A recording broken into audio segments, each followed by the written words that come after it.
Hello and welcome to Gotta Love Connecticut Hockey. I'm your host, Kristen Liebisch, and today we are at the rinks at Shelton covering the Tier 1 Girls U12 Regional Tournament. Stakes are high because the winner gets to progress to nationals, so let's meet the teams.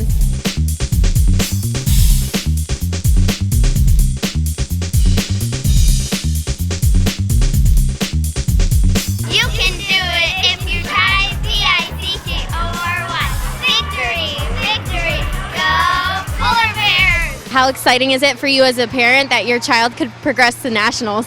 Oh, it's great, and we're hoping to see him advance. It is the most exciting thing for her. Her older brother has done that, so she's excited, and it's like she thinks it's, well, if he did it, I can do it. I'm just happy she's having fun playing hockey. Nationals is just a little bit of icing on the cake. And they play amazingly. It's been really great. How do you prepare yourself for a tournament like this? We try to save a lot of energy and eat good foods. Drink a lot of fluids, get rest. We listen to pump up music. We sprint a lot. Our team warms up and then we listen to music and just get dressed. I focus and don't let anything get in my way. I get good rest the night before and think about the game. I practice really hard. Go around and say what goals we have for the game. I usually listen to loud music. Rest up and eat good food. In the locker room, we go around and tell each other what we want to do before in the game. Can you tell me the significance of the regional tournament? Well, this year we are hosting the regional tournament for the 14 ones and the 12 ones, and this is the road for these teams to get to the national tournament here. And for the 12s, they'll be out in Detroit and Michigan in the first week of April. At the 12-year-old level, we have 3 teams in Connecticut, the Northern Lights, the Connecticut Polar Bears, and the Mid-Fairfield Stars. We have teams from Vermont, Rhode Island, and New Hampshire this year. So there's 6 teams at that level.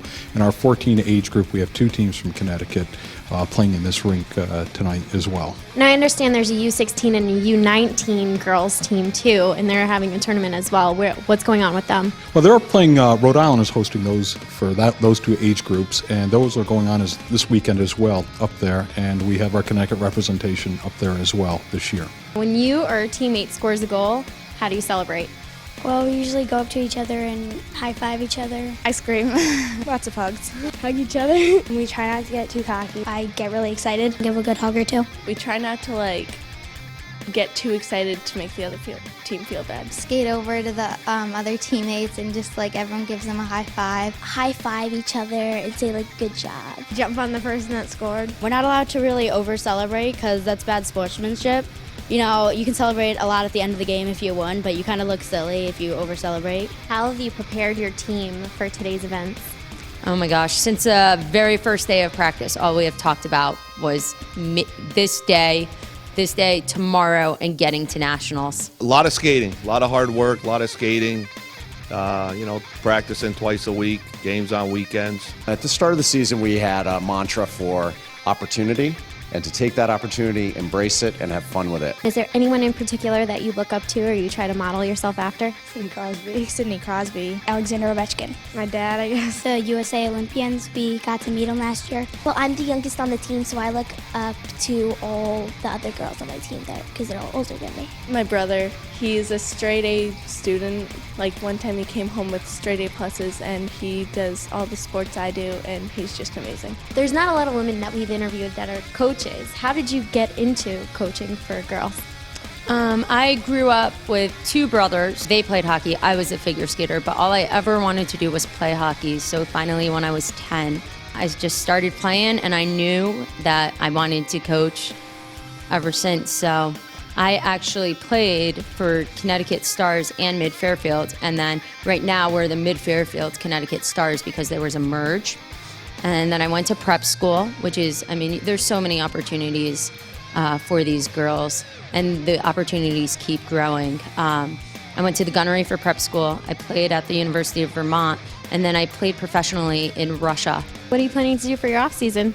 I think I might try out for a spring team or just practice a lot. Just keep playing hockey, lacrosse, and field hockey. Hockey camps, softball, a lot of hockey camps. Soccer. I like to do other sports too. I do other sports. Lacrosse. Keep playing hockey. Rest. Little break. I'm going to Costa Rica. So you moved to New Hampshire. Where did you play before that? The Connecticut Northern Lights, so now I play for the Avalanche. What was it like playing for Connecticut? It was a great experience. I loved it so much. We did really well too, so it's great. How is it in New Hampshire now? It's a lot different, like the way we play and stuff, but I mean, everything I took from the Northern Lights, I brought to that team, so it's good. And how's your team now in Connecticut? We're good. Our season's ending, but with all the years I've been with Northern Lights, it's like last year we went to nationals and everything, so we go pretty far and it's always fun. Have you seen any skills that she's gotten from life scenarios from hockey?